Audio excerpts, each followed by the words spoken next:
Proverbe 24, verset 16, car 7 fois le juste tombe et 7 fois il se relève, grâce à son Père. Oui, c'est grâce à Dieu notre Père que nous pouvons nous relever quand nous tombons, quand nous chutons dans notre marche avec lui, dans notre vie chrétienne, ça arrive.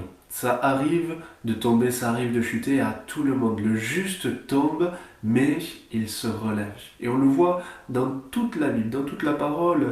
On voit cela que Dieu est celui qui veut, qui est là pour nous aider, pour nous relever. En tant que père, à chaque fois que j'ai vu mes enfants tomber, il y a eu toujours ce sentiment de vouloir agir, intervenir, aider pour les relever, alors que je suis bien imparfait. Mais Dieu, notre Père, qui est parfait, a ses sentiments dans son cœur bien plus grands pour chacun d'entre nous.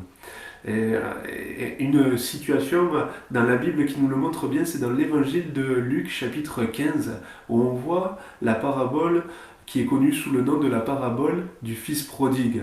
On aurait très bien pu aussi appeler cette parabole la parabole des fils qui sont tombés. Parce que dans cette parabole, on voit un père qui avait 2 fils, un qui est resté dans la maison et l'autre qui est parti de la maison du père. Mais en réalité, les deux sont tombés, ont chuté, ont mal agi à l'égard de leur père.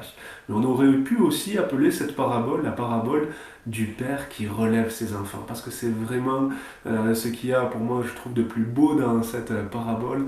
Et cette situation a été donnée, enseignée par Jésus pour nous révéler comment Dieu, notre Père, agit à notre égard, comment il est.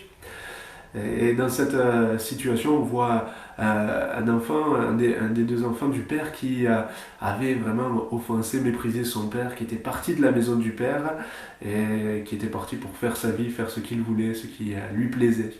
Et alors qu'il va, à cause de ses mauvais choix, se retrouver au plus bas, se retrouver dans la misère la plus totale, il va se rappeler, il va se souvenir de l'abondance qu'il y avait dans la maison du Père. Et il va choisir de retourner, de revenir vers son Père avec Dieu. Retenez cela, le retour, c'est possible. Et ce fils a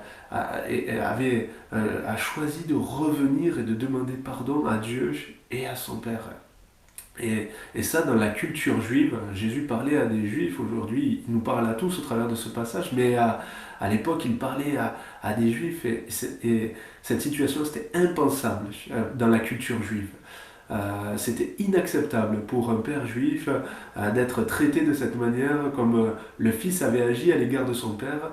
Un père juif qui vivait cela reniait son enfant, reniait son fils. Le fils était banni, était exclu de la famille. Mais là, ce n'est pas de cette manière que le père va agir. Mais nous voyons dans cette parabole le père attendre son fils. Il avait le regard vers l'horizon, il espérait le retour de son fils. Et quand il va le voir revenir, il ne va pas l'attendre les bras croisés sans rien dire, sans rien faire, avec un regard dur, froid et prêt à condamner. Mais il va courir vers lui, il va l'entourer de ses bras, il va l'embrasser, il va lui mettre la plus belle robe alors qu'il avait des vêtements sales, il va lui donner un moment d'être revêtu de la plus belle robe, il va lui donner un anneau au doigt, une alliance, et il va demander à ce que de suite une fête soit préparée, un repas pour se réjouir ensemble parce que le fils qui était parti était revenu, qu'il était retrouvé, qu'il était de nouveau avec son père. Et c'est ainsi que Dieu agit à notre égard quand on chute, quand on s'égare, quand on se perd, quand on agit mal, que ce soit involontairement ou volontairement. Avec Dieu, le retour, c'est possible quand on se repent. Parce que prenons garde à ne pas minimiser le péché. Parfois on entend ah, mais c'est pas grand chose, c'est un petit péché, c'est un petit mensonge, c'est un petit compromis, c'est une petite désobéissance. Mais avec Dieu, il n'y a pas de petit ou de grand péché, il y a le péché et les conséquences sont toujours les mêmes. Le péché nous sépare de Dieu. Et le salaire du péché, c'est la mort. Donc c'est pour cela, soyons vraiment sérieux avec le péché. Ne le minimisons pas, ne cherchons pas à l'excuser, à le justifier, mais cherchons à le régler.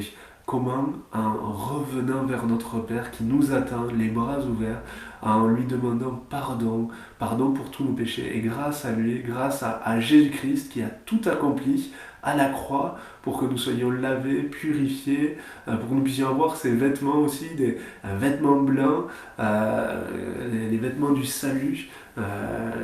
Réalisons cela grâce à Dieu, grâce à Jésus-Christ, nous pouvons recevoir le pardon et être restaurés, être réhabilités. C'est ce qui va se passer dans cette parabole. Le Fils va être de nouveau dans cette position de Fils et avec tous ses droits, avec tous ses privilèges et pouvoir de nouveau bénéficier pleinement de l'abondance qu'il y avait dans la maison du Père. Vraiment, je vous encourage. Dieu vous attend et son appel sera toujours le même. Venez à moi, même quand on a mal agi, même quand on s'est trompé. Le juste tombe, mais il se relève par la grâce de Dieu. Grâce à Dieu qui est là, Dieu notre Père est là. Et il nous tend la main encore pour nous relever et nous donner d'avancer dans le droit chemin. Que Dieu vous bénisse.